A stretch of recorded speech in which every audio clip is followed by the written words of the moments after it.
Nouvel épisode, j'espère que tu vas bien. Alors, pour le podcast du jour, on va parler des personnes qui ont vraiment du mal, mais vraiment beaucoup de mal à s'entraîner. Alors, pas à aller à la salle de sport, mais à s'entraîner réellement. C'est-à-dire que des personnes qui ont du mal à forcer, pour qui forcer, c'est vraiment super désagréable pour elles. Et du coup, ben voilà, j'avais envie d'en parler parce que c'est une observation que j'ai pu faire, mais je t'invite à faire la même chose de ton côté.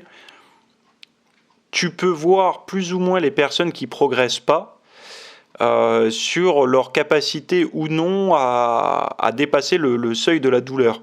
Alors je sais pas si toi tu t'entraînes à fond tout le temps comme un malade ou si tu es plutôt dans le cas de figure de la personne qui a du mal à progresser, à forcer. Eh ben, on peut se rendre compte d'une chose, c'est que alors ça c'est ma théorie, mais je pense qu'il y a beaucoup de personnes qui seront d'accord sur le sujet. C'est que si t'as pas vécu un truc un petit peu plus intense que la muscu dans ta vie, eh ben la muscu va être le truc le plus intense, donc du coup ça va être le plus gros obstacle que tu vas devoir surmonter sur la journée. Je m'explique.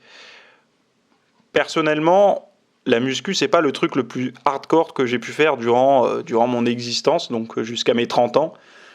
Alors pas au niveau sportif, mais avant d'en faire mon travail, j'étais dans le milieu de la mécanique poids lourd, j'ai été carrossier, enfin voilà, j'ai fait des métiers manuels, dont dans la mécanique poids lourd, je m'occupais beaucoup des tâches de merde en fait, parce que j'étais un peu, ben voilà, le dernier arrivé dans le garage, j'étais le petit jeune, et ben voilà, j'avais pour mission un petit peu tous les trucs qu'on voulait pas faire quoi. Donc par exemple, je te donne un exemple concret, c'est je devais laver après avoir fait une réparation sur un poids lourd, je devais laver intégralement le dessous des poids lourds. Donc je sais pas si tu te rends compte de la merde qu'il peut y avoir sous un poids lourd, des trucs qui roulent des milliers de kilomètres par an. Donc enlever toute la crasse. Alors j'avais une espèce d'une combinaison un peu anti-pluie, tu sais, et je passais dans la fosse en fait, sous le poids lourd à laver, à bien dégraisser pour que en fait le poids lourd puisse faire un passage aux mines et être inspecté. S'il restait de la crasse, de la merde, il refusait parce qu'il ne pouvait pas voir si la réparation avait été bien faite ou pas, ou s'il y avait une fuite tout simplement. Pardon. Donc du coup, j'ai fait ce genre de boulot-là, un peu chiant, un peu casse-couille, mais j'ai aussi fait par exemple essayer de ranger, de classer les pneus, ça pèse lourd des pneus de camion. Je te garantis que quand tu te trimbales des pneus de poids lourd, là, c'est pas en mode crossfit, c'est en mode boulot, t'as pas le choix, t'es payé pour, dès 7h le matin, tu dois faire ça. Tous les pneus usagés des camions, je devais les ranger dans une remorque, mais pas les ranger à l'arrache, les ranger bien calés, et je peux te dire que ça pèse vraiment, vraiment lourd. Donc tu vois, des choses intenses comme ça, j'en ai vécu, j'ai fait d'autres trucs, hein. Travailler en extérieur, travailler dans des métiers un petit peu à mi-chemin entre le manuel et le pas manuel, mais des trucs un petit peu chiants. Et donc, pour moi, la musculation, ça n'a jamais été le truc le plus intense que j'ai vécu dans ma vie. Alors, le plus intense, c'est pas un truc, par exemple, tu le fais une fois, essayer, tu te dis, j'ai vécu un truc une fois intense et je suis tranquille. Non. C'est que dans ton hygiène de vie, si la chose la plus intense, c'est la musculation, ça te paraîtra toujours difficile. Sauf si tu es dans ta zone de confort à l'entraînement, c'est-à-dire que au début c'était difficile et au bout d'un moment tu t'es dit c'est bon, là je suis dans mon... Enfin tu t'es habitué à ce que tu faisais, donc du coup c'est plus difficile. Mais moi j'ai remarqué, et ça c'est véridique, hein. Si le truc le plus hard que tu aies subi au niveau physique dans ta vie c'est ta barre de muscu, ce sera toujours un effort pour toi. Ça c'est ce que j'ai noté. Et si tu en as un peu chié ailleurs dans ta vie, ça va être beaucoup moins rude. Donc ça c'est un constat. Et on peut regarder un petit peu tous les sportifs de haut niveau, regarder l'enfance qu'ils ont eue, regarder ce qu'elles ont subi avant d'être des champions. C'est très rarement des milliardaires qui pétaient dans la soie toute la journée. C'est plutôt des gens qui ont un peu une vie de merde, une vie de merde, ou une vie difficile au moins, où on les a mis, on leur a mis des contraintes, où elles ont dû subir des contraintes, et du coup, tout ce que nous on juge difficile aujourd'hui, pour ces personnes-là, c'est beaucoup plus simple. Et même, pour aller plus loin, regarde un petit peu les scénaristes quand ils font des films de super-héros. Pour qu'aux yeux des spectateurs, un héros soit un héros, il faut qu'il en ait bavé, il faut qu'il ait cette période noire, cette période d'entraînement intense, cette période où il souffre, où il perd, où il se fait vaincre, et pour ensuite être à l'aise dans des situations où nous, si on se met à sa place, on serait hyper stressé, hyper mal à l'aise.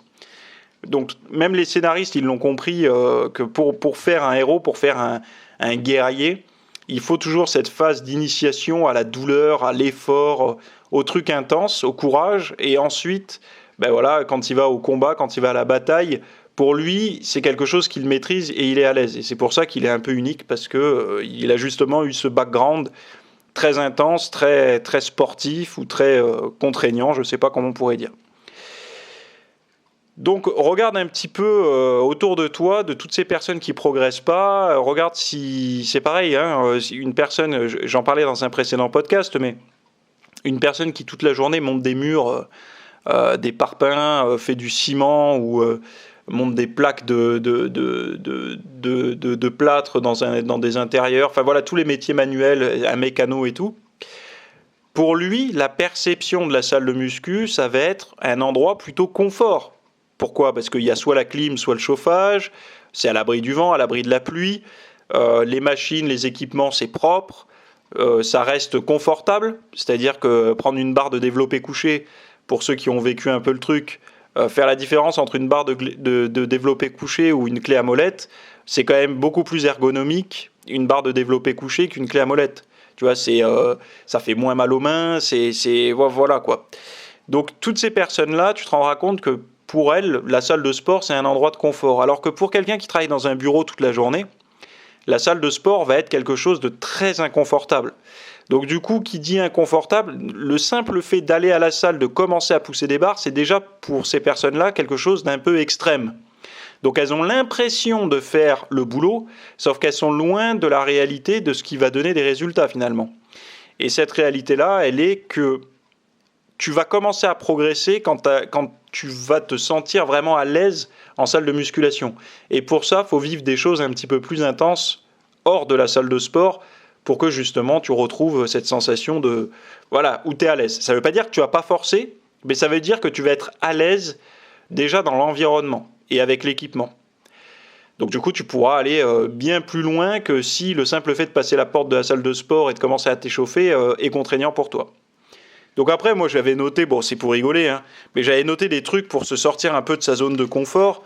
Et c'est quelque chose que moi j'aime faire parce qu'aujourd'hui, comme je te l'avais dit, je suis passé d'un travail très physique, de plusieurs travails physiques que j'ai eu dans le passé, des déménagements, travail dans la mécanique. J'ai fait des trucs pas super intellectuels, mais beaucoup plus physiques. Enfin, pas super intellectuels, si quand même, parce qu'il faut réfléchir, mais beaucoup plus physique que psychique, on va dire. Et aujourd'hui, c'est l'inverse, j'ai un travail plus de recherche, plus de création, de contenu, et puis j'ai toujours mon sport, bien sûr, mais j'ai un travail beaucoup plus sédentaire. Et donc, pour continuer à me forcer à me mettre un peu dans la contrainte, moi, je vais t'en parler là, mais tu vois, je vais me forcer, par exemple, à aller courir sous la pluie ou à aller courir par temps froid, à me mettre dans des conditions qui, avant, étaient normales pour moi. C'est-à-dire, avant, même quand je travaillais dans la sécurité privée, je me souviens sur les pistes d'aéroport, quand je travaillais dans l'aérospatiale, travailler à des températures négatives, à être debout, juste un coupe-vent, et puis attendre que le temps passe, à surveiller les entrées-sorties, etc. Aujourd'hui, tu me demanderais de faire ça, ce serait beaucoup plus contraignant qu'à l'époque. À l'époque, c'était ma routine. Il n'y avait aucune contrainte pour moi à faire ça. D'ailleurs, j'étais beaucoup moins malade aussi. Au niveau des rhumes et tout ça, aujourd'hui, je ne peux pas dire que je sois souvent malade quand même, il faut être honnête, beaucoup moins qu'à une période. Mais étant donné le nombre d'heures que je passais en plein vent, etc., sur les pistes d'avion, parce que pour tous ceux qui ont vécu ou qui ont bossé dans les zones aéroportuaires, ils savent que c'est des zones surtout sur Toulouse, où je travaillais, où il y a beaucoup de vent. Et donc j'étais assez peu malade comparé aux entre guillemets risques que je prenais si on dit fais attention, sors pas quand il fait froid, quand il pleut ou quand il y a du vent. Bref. Je voulais parler d'autre chose. Je voulais parler de quoi? Oui.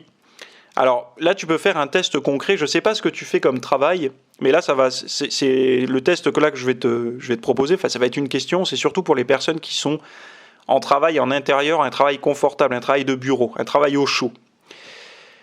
Est-ce que tu serais pas un peu stressé si demain je te disais que tu allais passer une journée à travailler avec un maçon ou avec un mec qui fait des toits ou avec un façadier? Si là je te dis bah demain tu vas passer une journée avec un gars qui travaille en extérieur, avec un travail physique. Honnêtement, me donne pas la réponse en commentaire, je m'en fous, mais le but c'est que tu te poses la question à toi-même. Est-ce que oui ou non tu le perçois comme quelque chose de désagréable, comme un petit peu stressant, comme un petit peu oh là là, enfin je sais pas si je vais être capable de tenir le truc.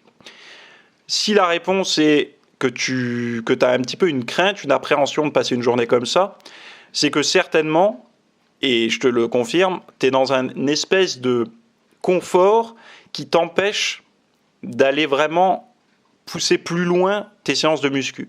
Pourquoi? Parce que, je me répète encore une fois, mais je veux vraiment insister sur ce point-là, le fait que la salle de musculation et l'entraînement soient la chose la plus intense que tu vives au quotidien, fait, à mon sens, que tu ne vas jamais au bout de tes limites. Alors que si tu as vraiment des contraintes extérieures, par exemple, je te dis, va courir sous la pluie une fois, tu vas pas en mourir, hein. Tu te couvres, tu vas courir sous la pluie, tu vas voir que le truc, il est tellement inconfortable. Bon, déjà, tu vas être content de la performance, mais c'est tellement inconfortable, tu vois, t'es trempé, il fait froid, bon, ben voilà, tous ces trucs-là, que quand tu vas arriver à la salle pour faire ta séance de muscu, tu vas te dire, non, mais en fait, c'est quand même pépère, quoi. Donc, tu vas éliminer plein de petites contraintes à la con qui sont s'échauffer, se mettre sur le banc, commencer à pousser un peu. Tout ça, pour toi, ça va te paraître simple. Les seuls trucs qui vont te paraître difficiles, c'est quand tu vas vraiment repousser tes limites à la salle. Et c'est ce qu'il faut. Et malheureusement, je pense que toutes ces personnes qui n'ont pas subi un petit peu, t'es pas obligé d'avoir vécu une enfance de merde ou, enfin voilà, non, c'est pas obligatoire. On va dire que c'est un point positif d'avoir vécu un peu une enfance de merde. Ça t'aide un petit peu à te pousser. Bon, ben bref, ça c'est encore un constat personnel, hein. Chacun donnera son avis là-dessus. Mais en tout cas, le fait d'être en permanence dans le confort et de toujours cette vue accepter ou donner ce qu'on voulait, ça n'encourage pas à se pousser.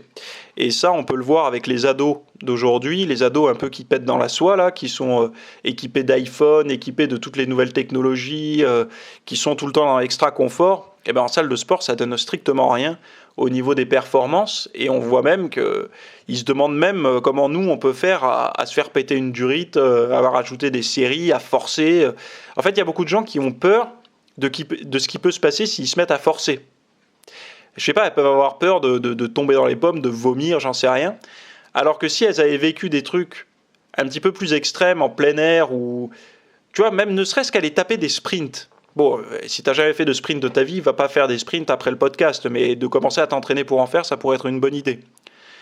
Et ben quand t'as vécu l'expérience de faire du fractionné ou de la haute intensité, tu te rends compte à quel point ton corps il peut aller dans des zones de rupteur, dans des zones rouges, et puis que t'en reviens, t'en meurs pas, quoi, hein. Bon, après, hein, c'est toujours pareil, hein. Faites pas n'importe quoi, surtout si vous êtes cardiaque et tout, enfin, faites les choses correctement. Je suis pas médecin, je vais pas vous envoyer au casse-pipe, et puis je suis obligé de me couvrir un peu aussi, hein. Mais après, chacun est libre de faire ce qu'il veut. Et ben, quand tu vas faire ce genre d'entraînement un petit peu intense, ben, quand tu vas aller à la salle, ça va te paraître beaucoup plus facile. Donc je sais pas, moi j'avais noté des trucs pour rigoler, mais va courir sous la pluie, fais le déménagement de tes amis. Qu'est-ce que j'avais marqué d'autre? Va te faire une petite baignade ou plonge dans une eau un peu froide. Enfin, des trucs qui vont te mettre dans des situations vraiment inconfortables. Et ça, je t'en parlais aussi pour la motivation. Tu sais, la motivation, quand tu as du mal à sortir de ton canapé, malheureusement, après le boulot ou après les études, tu es passé par chez toi. Et tu t'es posé sur le canapé et là ça te devient impossible de démarrer, et ben c'est tout simplement parce que tu es dans une situation tellement confortable que pour en sortir, il faudrait que tu aies une situation plus confortable à la clé. Et moi, la petite astuce que j'avais, c'est sortir sur ta terrasse, te geler le cul un petit peu, t'activer et là tu vas voir que directement tu vas avoir beaucoup plus envie d'aller te foutre au chaud dans la salle de sport. Enfin, c'est un détail à la con, hein, tu vas me dire il a encore une solution à la con, mais bon, c'est pour te donner des images. J'ai pas envie de te donner des techniques, mais plutôt des images et surtout ma philosophie, vraiment la façon que j'ai de penser la chose. Et moi je pense que comment dire, l'image des super-héros et des scénaristes qui te font le début du film avec une période noire, une période où la personne s'entraîne, où elle en chie, où elle se fait vaincre même, et puis après, finalement, toutes ces expériences-là l'ont tellement endurcie que dans une situation de combat, d'effort, elle est plutôt à l'aise, où nous, on est en train d'en péter, elle est à l'aise, et je pense que c'est une super image. Voilà pour ce podcast. Bon, après, j'avais autre chose à te dire, c'est que le sujet de la vidéo membre qui va sortir là, ça va être sur la contraction musculaire. Alors, tu vas me dire, une vidéo là-dessus? Oui, pourquoi une vidéo là-dessus? Parce que, alors, ça va pas s'adresser aux débutants, mais plutôt aux personnes intermédiaires et avancées. Pourquoi c'est important de s'intéresser à la contraction musculaire? Comment faire? Et surtout, à quel moment c'est bon de le faire? À quel moment c'est bon de faire autre chose? On va voir aussi que ça peut être une bonne technique pour les points faibles et une bonne technique pour apprendre un mouvement qu'on aurait peut-être un peu laissé de côté pendant un certain temps. Et aussi voir comment moi je l'ai utilisé durant ma progression pour justement être plutôt satisfait de ma progression. Voilà, bon, je t'en dis pas plus. Si t'es intéressé, si t'as envie d'évoluer un petit peu au niveau de tes connaissances sur l'entraînement, regarde cette vidéo, t'as le lien en description pour t'inscrire. Et puis sinon, je te dis à plus et laisse-moi les commentaires en bas de cette vidéo ou de ce podcast ou de cet audio pour me dire comment toi tu vois ma philosophie par rapport à tout ça. Je te dis à plus, bye.